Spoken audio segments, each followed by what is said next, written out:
Donc il y aura 8 personnes à bord, 3 marins de la marine marchande, 3 ingénieurs océanographes, ça fait 6, et 2 autres personnes, enfin 2 autres places, soit pour un scientifique particulier sur un programme qui aura émergé, par exemple.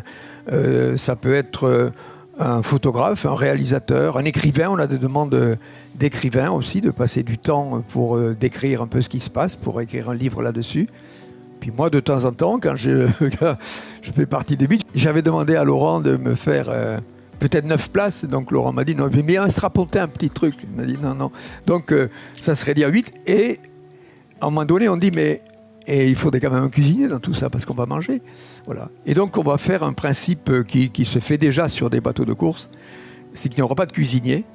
C'est que celui qui est de repos, éventuellement, c'est comme ça qu'on faisait sur Penwick, est de cuisine. Donc on fera quand même des recettes, des pré-recettes qui faciliteront la vie. Donc ces 8 personnes seront relayées puisque la mission on va faire 2 fois le tour du monde par les 50e, 2 fois le tour de l'Antarctique. D'après les calculs de dérive, ça devrait durer 3 ans. Donc personne ne va rester à bord 3 ans, il y aura des relèves d'équipage tous les 2 mois. Ça, c'est un sujet sur lequel on a beaucoup travaillé, c'est la partie, je dirais, aventure du projet.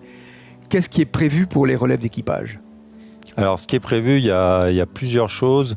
La principale, c'est de s'éloigner de la structure pour faire la relève. Donc, les ailes sont toujours prépondérantes. Et à l'endroit où nous sommes, on est en bout d'aile et c'est là que se passera l'opération de transfert du personnel. Donc, en fait, on treuille le personnel. Alors, on treuille d'abord le matériel, parce qu'il y a tout un process de sécurité pour s'assurer que la sécurité du personnel ne sera pas engagée. Mais le principe, c'est vraiment ça, c'est un peu comme le ravitaillement de phare. On descend la personne au niveau de l'eau et on la récupère pour après l'embarquer sur le bateau ravitailleur.